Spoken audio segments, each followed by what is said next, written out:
Haze hot, hot, hot, hot, hot. Do.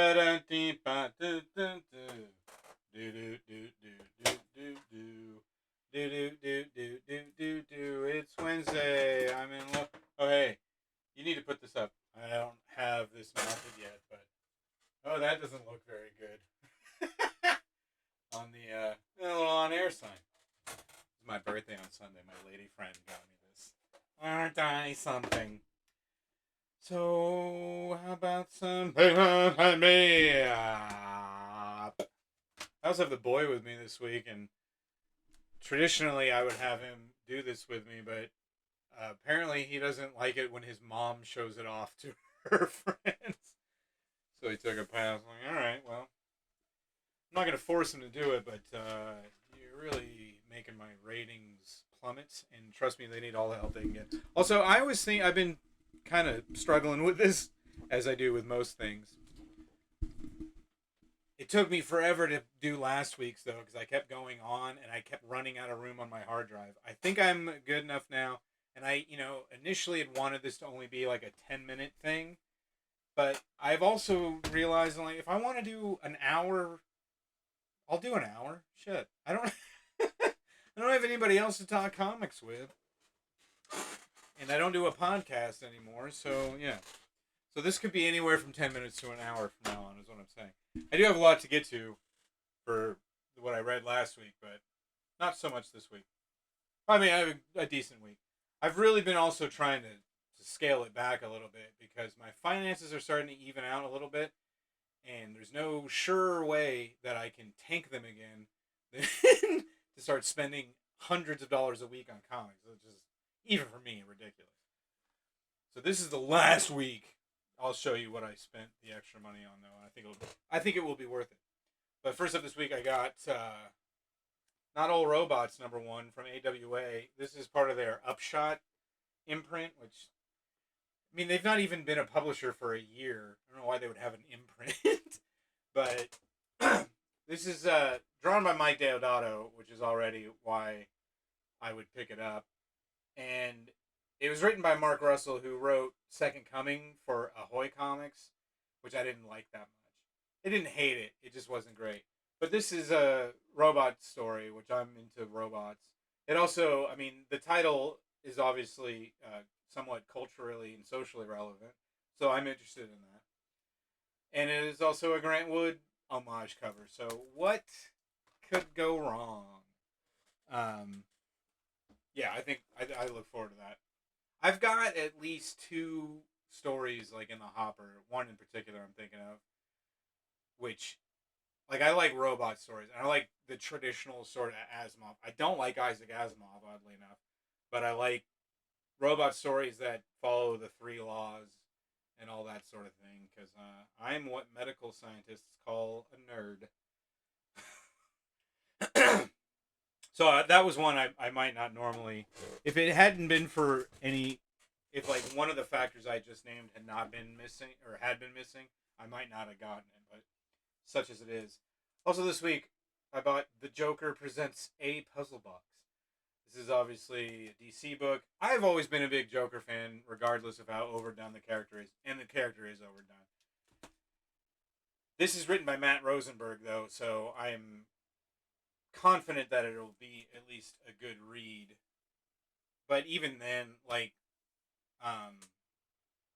when Brian Azzarello was writing Batman, this would have been, gosh, at least 15 years ago.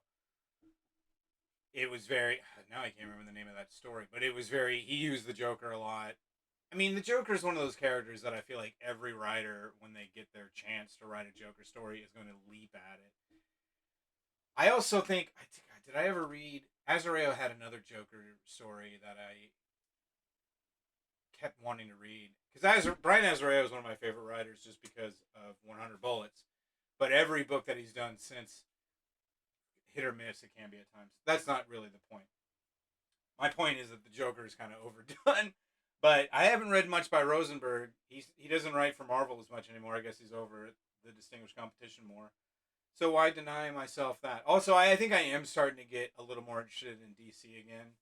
Maybe it's because the country's about to shut back down. It reminds me of that. I don't know. Also this week, Snelson comedy is dying #1 from Ahoy Comics, the aforementioned Ahoy Comics. This is written by Paul Constant, who is a relative. He's a very smarty farts literary dude. I believe he founded the Seattle Review of Books or something else very high minded and literate. Um, but this is about a standing up comedian. Even the little copy on here says the first funny book series in 50 plus years to start a stand up comic. Open parentheses, we think we're pretty sure. Close parentheses. That's obviously tongue in cheek because there have been, by my count, no fewer than 3 books over the last couple of years. This would be the third.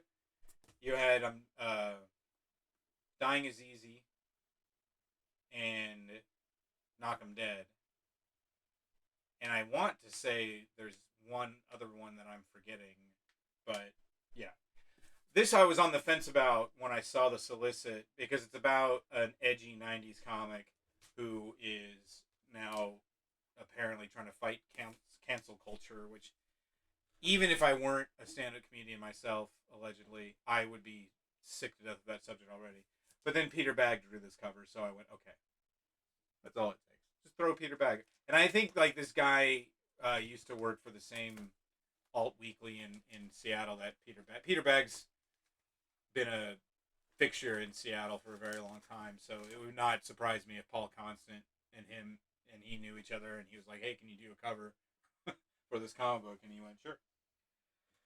And then this is the big thing. This is the thing that I probably shouldn't have bought, but I also don't regret buying. This is The Strange Death of Alex Raymond by Dave Sim and Carson Grubaugh. This is a lot here, so get comfy. So Dave Sim is mostly well known for his extremely. So okay, let me think of how I want to give this narrative. In 1977, Dave Sim started a comic book called Cerebus the Aardvark, and he and his at the time his wife Denny Lubert published it themselves. And self-publishing in comics at that time was not very common, especially not out of Kitchener, Ontario, which is where they were from. There was, there had obviously been the underground scene in Bay Area, but that was almost exclusively San Francisco. You might get some underground stuff coming out of LA and New York, but it was mostly out of like Haight Ashbury specifically. And then there were still underground and alternative press comics at the time, but Cerebus was a bit of a. Most of them were political, or were very drug addled, or were very, um, you know, well, I don't know. That about does it though. Sex, drugs, rock and roll. That was what underground comics were about. And Cerebus was more an homage slash parody of the Conan the Barbarian comics by Roy Thomas and Barry Windsor Smith and John Buscema. And so it was a cult sensation immediately. What he started out to, he ended up like, I think it was a little rocky the first year or two for Dave, especially creatively and personally, I think. Because then, yeah, they got divorced, and I think Dave had a breakdown or something like that. But then he got back up, and he gave him the mission he had given himself was to do a full 300 issue comic book series all by himself. He ended up eventually hiring Gerhard, who was like his artist, who inked his stuff, and he did all the backgrounds, which were very elaborate. Dave did all the writing. He didn't like what's I just said his name and now I can't. Dave did all the writing, and Gerhard didn't do any of that. He just did the thing, and he completed it. It took him 23 years, something like that, 26 maybe, but he did it. He did a monthly I think it started as every other month, and then eventually became monthly. He did all the publishing and editing and distribute. He did all the he didn't do it himself, but he truly independently published this comic book, and he also, depending on who you ask, fortunately, or I mean, so that was that. That's like his main thing, Cerebus the Aardvark, 300 issue novel, and I even haven't read it in its entirety. I would like to go back because I have most of them. I would like to go back and read it from the beginning because I lost interest, like a lot of people did, at around the 150 issue mark because it got very text heavy, and then he lost even more of an audience after 9/11 because Dave Sim, unfortunately, I consider it unfortunate, became a post 9/11 conservative, and he had already been. There was like a few guys like that in comics, like guys like Frank Miller's another one who those like Dave had already was kind of leaning to the right by the time by the turn of the century, and through the 80s and 90s, he definitely courted controversy. He had a lot of real, what I now realize are very backwards views on women and gays, and I don't think he's. I mean, I think Frank Miller's kind of come around a little bit. It doesn't. I don't keep bringing Frank Miller into this. Dave was already a controversial figure in comics, though, because he was this kind of maverick. I'm going to do my own comic book, and then he would also he had the letters pages in Cerebus became this pre-internet sort of forum for a lot of for his fans and for himself, and a lot of stuff. Like during Jaka's story, there was there, which is an arc in Cerebus.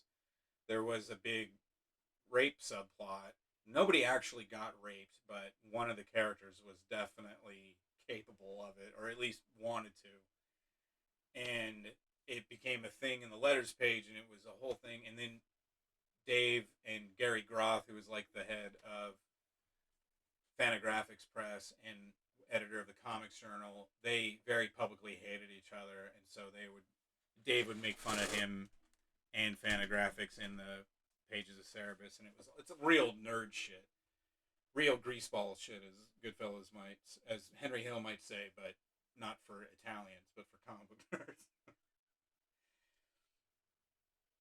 So personally, it's always been a little difficult because I am the same age as the comic book Cerebus, the art of art. Like he started that in the summer of 1977, which is also when I unfortunately came into this world. And so I was in high school when I got into Cerebus, and it was about halfway through. And it's a very clear split between the first 150 and the second 150. The first 150 are way funnier and way more cartoony and way more of a parody, and then he got very serious. I mean, Church and State is in the arc. Church and State is in that first half, but even with the big spiritual and religious issues that he was dealing with in that book, he still made it pretty funny a lot of the time. And then with after Cerebus was dethroned as Pope and had to go on the run as a fugitive, and then there was this big fascist matriarchal society running everything. And so Dave was really letting his misogyny fly, and as a young man, a lot of it resonated with me because I was very angry just in general, and I also had a lot of issues with women. And so to see it, but then eventually it got to a point where I was like, oh no, this is not a good path for me to be going down.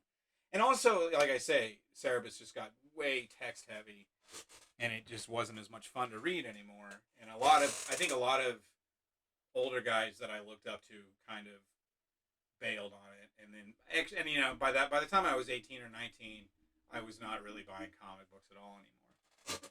When I got back into collecting comics regularly, late '01, early '02, I did start buying Cerebus again, but by then it became a full-on religious tract. Like he was like Dave became Jack Chick all of a sudden, just way more chatty. And it wasn't. I mean, it's still kind. I don't know.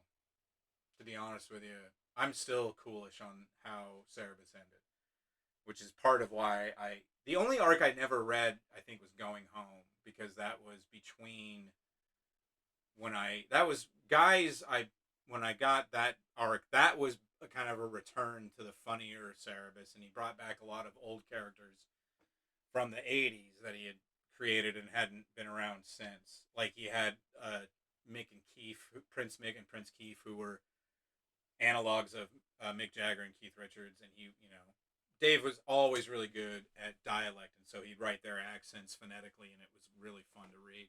And then I think the Beatles show up in that, and then eventually the Three Stooges show up, and I mean, you know what I mean. The Marx Brothers were always like major characters. Well, Groucho and Chico were anyway. And gosh, yeah, the more I think about it too, I think about it regularly. He did release a full digital version, but it's still like $100. I could probably, I should check the library because I could probably just check it out on there. I have, and like I say, I have nearly a full run of Cerebus, but all of those are back in my mother's house. So anyway, that was part one. If you want to go get a drink, and then I'll get to this book. Okay, so after Cerebus was over with, which would have been in around 2003, I want to say. So yeah, I would have been 26. Oh, that was the year I turned 26. And I even wrote Dave a letter. That was the thing too, was that I was nowhere.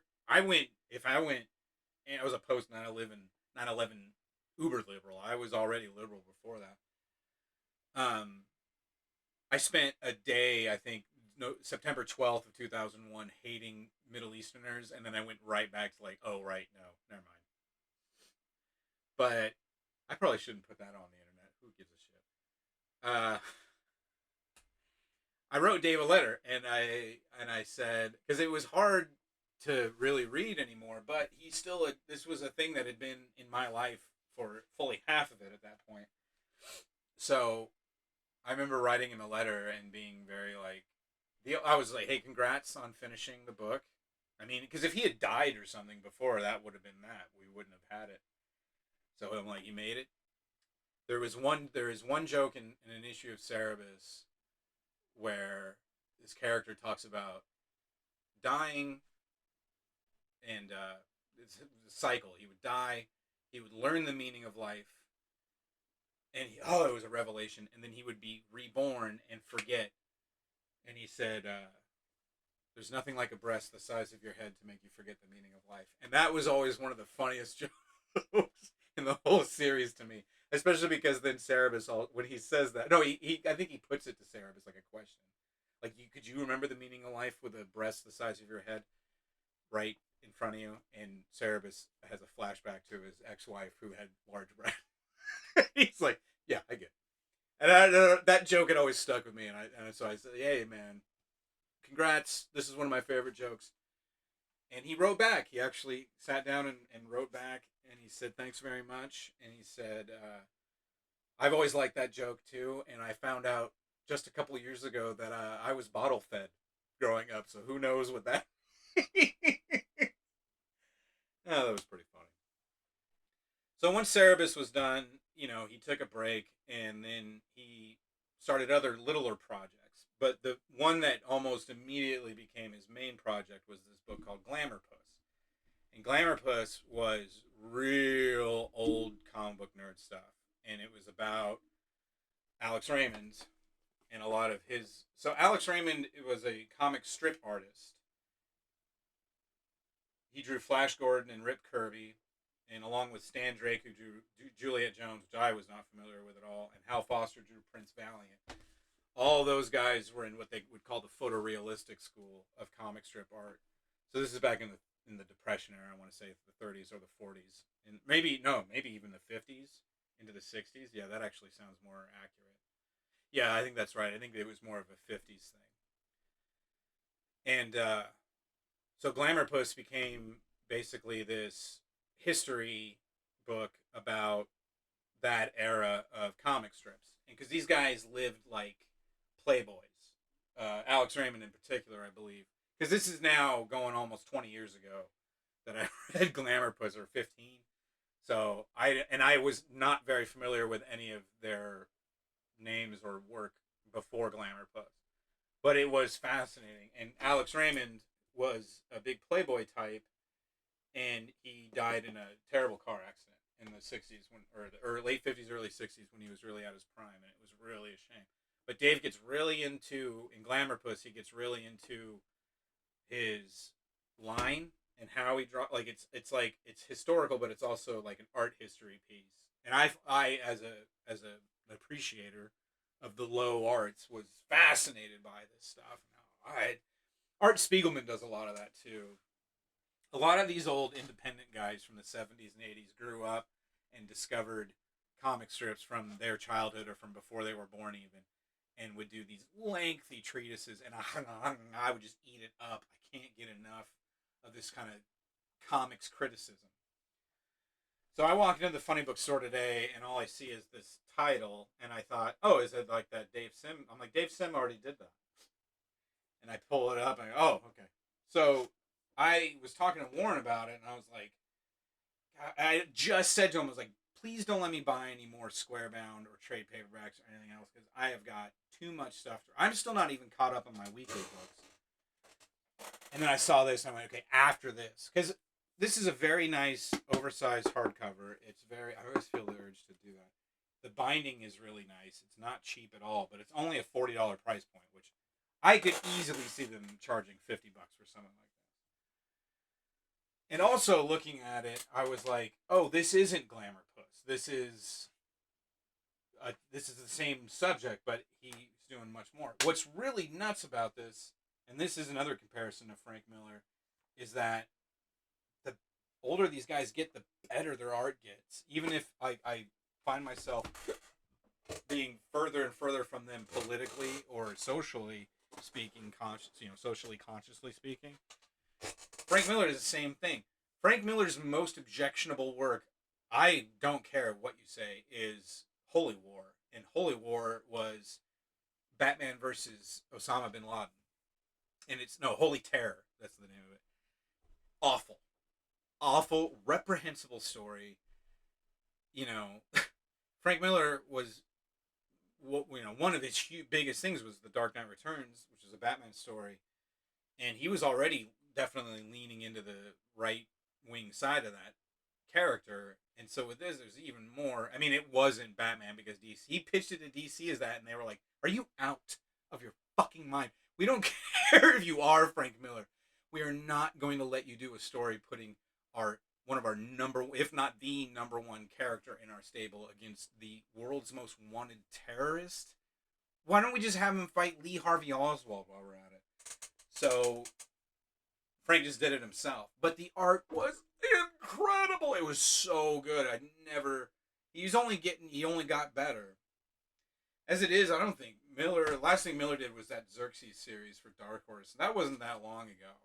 And it's, again, incredible stuff. He just gets more, I'm getting off on a Frank Miller thing.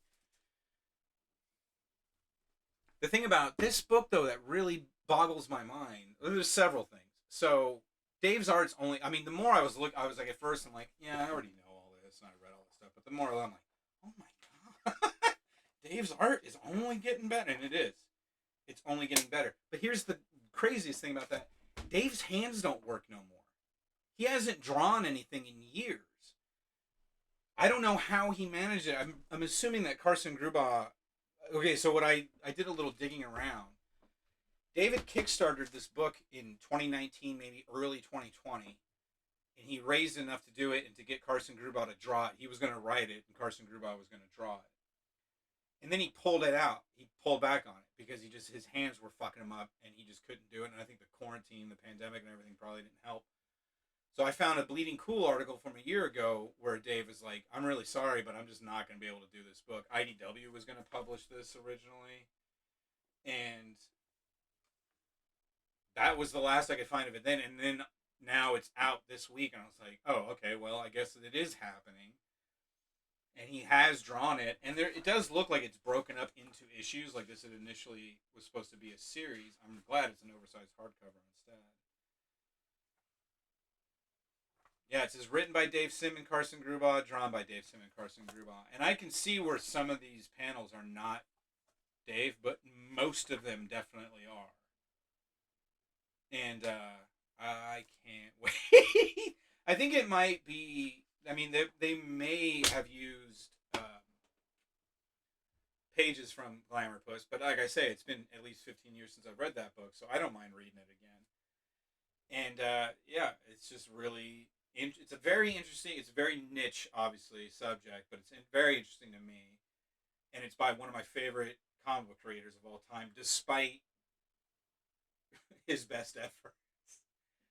I met Dave once when I was 15, going on. I think it was the summer I turned 16, but I was still 15 when I met him, and he was doing a signing at San Diego Comic Con, and I went there with my friend Paul, who was in his 20s, but he worked at the local comic shop, and we became friends, even though he was considerably. He wasn't. I mean, but I didn't hang out with any high school kids when I was his age, so I don't know.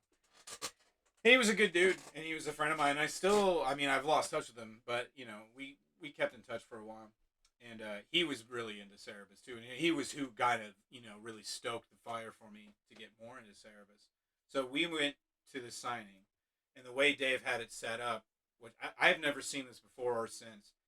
There was a line to meet him, which I mean, even for a cult sensation, is going to be a long line. But then instead of just having a table and everybody lines up, he was in a room at a table, and he would have people come in one or two at a time. So since me and Paul were together, we just went in there with him. And honestly, I could not have been in a room alone with Dave Sim at 15, almost 16. I could barely speak as it was, and I just sort of smiled and nodded. And Paul did all the talking. And Paul had in fact found a copy of Cerebus #1 at that Comic Con for only $100, which grant you this was '93, but so that was a lot more money back then. I mean, I would easily pay $100 for Cerebus #1 now. I have no idea what they would go for. Not only that, but he was able to have Dave verify that it was in fact an actual Cerebus, the Aardvark #1, because there had been a bootleg version of that issue. It was out in the wild. So Paul wanted to make sure it wasn't that. Dave could tell, and he was like, "Nope, yep, you got a good one." And yeah, it was great. And he was super nice. I mean, what else is he? What's he gonna do? Punch me in the face? But he was really really cool, and obviously I admired him a lot, and so this is a fond memory I have. I think those are all my fond Dave Sim memories, and some of the less fond ones. But anyway, yeah, I'll be happy to report back because I'm sure everyone out there cannot wait to hear what I have to say about what some other guy has to say about a comic strip that hasn't been published since my parents were in grade school. And that's Picks of the Week. Do do do do do. Can you imagine my 13-year-old son didn't want to sit here and listen to Picks of last week? So for every birthday, the gift I give myself is the day off so I can read comics, and I still was unable to catch up. That's how many I've been buying lately. That's how many I need to stop buying so much. Which is, trust me, is as weird for me to say as it is for me to hear. I'm the only one watching, so it doesn't matter. All right, so last week though, I've got the picks of last week as well as a few others I just wanted to show off because that's who I am as a person. So the first thing I read on Sunday was Che by Spain Rodriguez, and this was exactly what I had hoped for. It is a lot of these comic bios, kind of, I think by necessity, have to be very like tight, and so he doesn't linger too long because he wants to get from the birth of Che Guevara to the death. I mean, like, I still have never seen the Motorcycle Diaries. I've also never have seen the 2-part biopic that Steven Soderbergh made about Che Guevara, and I love Steven Soderbergh. I think Benicio del Toro plays him in that, and I think Gael Garcia Bernal plays him in Motorcycle Diaries, another actor I'm a very big fan of. But yeah, this was just the Spain artwork in general. Oh, speaking of Spain too, well, I'll get to that next, I guess. Yeah, so this is really good stuff. If you're familiar with him as a political figure, the framing device is how, like, when Rage Against the Machine was really big and the Che Guevara face was everywhere. These are our two POV characters, although they're only in the first page and the last page. And the guy tells the whole story. And yeah, it's really, I mean, I knew a lot of it just from, college and stuff and from being a lefty, so you read up on stuff. But speaking of Spain, this is something I got in the mail a while ago. This is Mine Shaft number 40. This is a very small zine that comes out of Jersey, I want to say. I can't remember the name of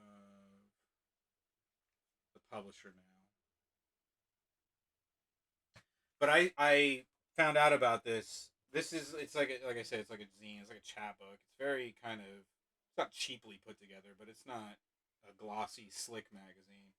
And it's a lot of comics and art and then some prose.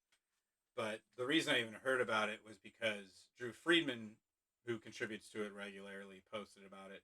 And this is a cover by Robert Crumb, who also contributes to it regularly. And Bill Griffith is another underground legend, creator of Zippy the Pinhead. And then Christoph Mueller is the guy who publishes it. Mary Fleener has a story, San Diego's own Mary Fleener. And then there's a guy who had a really good story, uh, Max Klottfelter, who I had not heard of, but the guys who I have heard of in this book rave about him. And I ordered a few of his smaller chapbooks as well, which I don't know when those are going to get here. But Drew Friedman himself has a book coming out. Drew Friedman does a lot of portrait books. And for example, you have Heroes of the Comics by Drew Friedman. That's good old Jack. And the last book that Drew Friedman did was Drew Friedman's Chosen People. And I think a lot of those are musicians. He's got 3 books called Old Jewish Comedians that are all portraits of old Jewish comedians. And he has one coming out soon that's a portrait book of underground comics artists. And that's Spain Rodriguez right there. In the 50s, like before he became not long before he became a comic book artist. And what a badass motherfucker this guy is. Sorry for swearing. So yeah, I'm a huge fan of Spain's. I'm a huge fan of Drew Friedman's. Everyone's happy. This Mineshaft you can order direct from the publishers. I think if you just Google Mineshaft magazine, it should come up. Yeah, mineshaftmagazine.com is the website. So I'm gonna try to get some more issues of this. It's kind of a quick read for $10, but also it's like Drew Friedman art and Robert Crumb art and Bill Griffith art. And it's also, I mean, grant you, it's art that's going to be published elsewhere, but it's still a good magazine. This is the sort of thing I would have gone absolutely apey for in high school, and I still really like it. It made me feel like I was a teenager again. All right, and then what else did I read this week? Gru meets Tarzan. This was exactly what I had hoped. So, Thomas Yates is another artist who is drawing the Tarzan parts. Sergio Aragones is drawing the Gru parts. And then Thomas Yates, I mean, speaking of old comic strip artists, has a very similar style to like Vern Hogarth and guys like that who drew the comic strip, the Tarzan comic strip back in the old days. He was really nice pages here.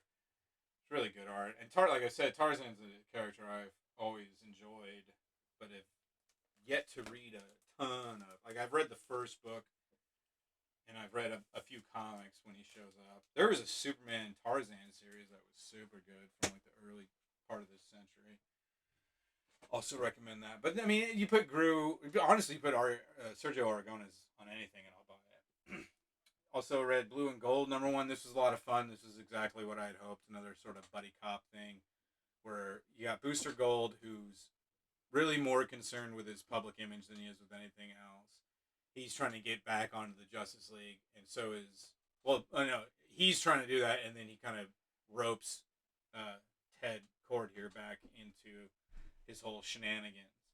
But the thing of it is, they do end up saving the Justice League in this issue, and the Justice League is like, Blue Beetle, we will happily reinstate you as him, but we do not want Booster Gold. And Ted went, oh, never mind that. Which is my favorite part. I really like buddy stories, and I always have. And so this is one of my favorites, and that's one of the reasons I like it, is because even though Booster Gold is a pain in the ass and a complete complete egomaniac,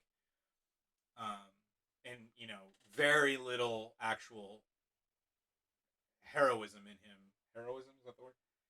He's not a heroic guy. He's an opportunist, but Ted's his buddy, and so he's going to back him up, and I think that's great. Also, Superman and the Authority. This was, so this is only going to be a 4-issue series, which is, I guess, good news and bad news. Superman is basic. I haven't read. I'm not very up on current DC continuity, so I don't know where everybody is. I think there was a story last year or the year before, where Superman revealed his identity. So things are very weird in the DC universe right now. But basically, he wants to start an authority, and so he goes to Manchester Black, who is this very very British character, and he wants to enlist him because Manchester Black hates Superman and hates what a fascist bully boy is. So he's like, okay, I want you on the team then because you're gonna help keep me honest. Which is a very good premise. I like that for the story, but there was no Midnighter in it at all, which is honestly the only reason I even bought this book. And so, even if he's in all three of the rest of the series, it's not going to be enough for me, frankly. So, I'll tell you this, and I'm going to hold myself to this because I really need to start being a little more discerning. If Midnighter does not take center stage in the next issue, then I'll wait for that to come out at the library. This is another one. I'm definitely going to get the rest of this. This is Amazing Fantasy. And it's, like I said, you know, last week it's World War II era Captain America, Teenage Spider-Man, Teenage Black Widow. They all end up in this weird, fantastical world. And the implication, I don't want to give away too much, but the implication is that they're all dead and in heaven of some sort or in some sort of afterlife. Uh, I think that will bear out to not be the case, but it's a lot of fun anyway. And it's really Kari Andrews' show. It's just as far as an artist, he's a really good artist and very well suited to this sort of work. The last thing that he did that I really liked was Spider-Man Reign, which was really a ripoff of slash homage to the aforementioned The Dark Knight Returns, the Frank Miller Batman story. But it was really good. And I just, yeah, his art in general is just,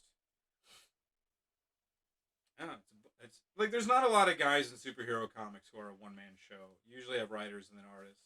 And sometimes if an artist is good enough, they'll let him write something, but it's usually not great. But a guy like Kari Andrews, I mean, he's one of the, I would consider him to be something of a visionary. I know that sounds like a big word, but he's the sort of creator that very, very clearly he might write a script for himself, but he's not writing. He would. I don't think he'd be able to write something and then have somebody else draw it. And I think he could draw off someone else's script, but I think he would have trouble with it. So I think he's one of these guys. I think who else is like this? The guy does Samurai Cowboy, but he also works with. He's worked with Frank Miller, so it's not entirely accurate. And now I can't remember his name either. But who else is like this? I'll try to think of it because I am going on too long. In fact, I think I'm gonna skip over some of this shit. This was also really good. Swamp Guy by Ron Mars and Paolo Armacano. Uh, Very much like Swamp Thing vibes, which I was not super surprised by. Oh, but also what was really fun about this was that this story centers around the heroes of the story are this takes place in 1865, so in the waning days of the American Civil War, and the protagonists are a unit of Union soldiers who are all black, and they're chasing down Confederate soldiers. So it's like, oh yeah, that's fun. Oh right, I was gonna just briefly. This was really fun. Guardians has gotten really fun lately. Ego, I think this is the one. Yeah, Ego the Living Planet has now become Dormammu the Living Planet. Dormammu is one of Doctor Strange's original villains, arch nemesis, is very powerful, godlike in his own dark dimension, and he's constantly trying. But look upon me in no fear. That's the sort of like real purple dialogue that Dormammu says, and there's tons of it here. And Ewing's really good at it, so I just wanted to bring that to your attention. I talked about the first issue of Gamma Flight, but I forgot to mention I think then that Scar, Son of Hulk, is back. So back during the Planet Hulk storyline, which you might be somewhat familiar with from Thor Ragnarok, kind of hovers around some of this stuff. But what they did not include in that movie is that the Hulk has a son on the planet Scar or Sakaar. Scar is his name. And he had his own series for a while, and I enjoyed it, but I think I ended up dropping it eventually because it just kind of was not great. But then that character just disappeared, and I was kind of bummed about that because I thought he should have still at least been around. But now he's back, so I'm happy for that. This was another. This is Bermuda by John Layman, who wrote Chew, and drawn by Nick Bradshaw, who I haven't seen around in a very long time. And this was great. Nick Bradshaw I used to not like at all because he was really just doing Art Adams and not very well. All his characters looked like they had the mumps, like they all had these big boxy jaws. But now he's gotten better and or he's grown on me. But it was a lot more, and I thought like it had like kind of John on the Impossible Monsters vibe, which if you'll recall was a book I bought a few months ago because it was drawn by Chris Samney, who's a really good artist, but the story just kind of meh. The story in this is really good, so I'm looking forward to the rest of this. And then look, I finally got my Hellions variant cover. This was a cover I tried to order through this shop, and it wasn't happening. So I ordered another issue of Space Raiders, I think, Space Riders, which I could not get through the shop. So this is by Russell Dodderman. This is Psylocke in all her different costumes. This is a series that he's doing. The first one was a Jean Grey, which I have, and I also have a print of. And then he's going to do one with Rogue and with Storm. And I hope he does prints of these three too, because the whole set of that would be honestly the best birthday of all. All right, folks. Sign is now off. Yeah, that's a bummer that it can't really. I mean, I guess I could just mount this. And you will take it. Remember when I used to have just the sign? It's on the door now. I also put my East of West / Manhattan Projects poster. I don't know if you can see it too well. East of West and the Manhattan Projects were both books that Jonathan Hickman wrote for the Image Comics Group. And back in 2014, I want to say it was, maybe 2015. Yeah, I think it was 2015. My friend Adam bought me that at Comic Con because I got him into a comedy show for free that night or that weekend. And it's an homage. This is Mad Max homage. This is Texas Chainsaw Massacre homage. This is like a double feature movie poster. I just thought I'd brighten the place up, the place up a little bit. All right, that's the end of that. Okay, well now that it's this long, I'm starting to have second thoughts. What do you know about that?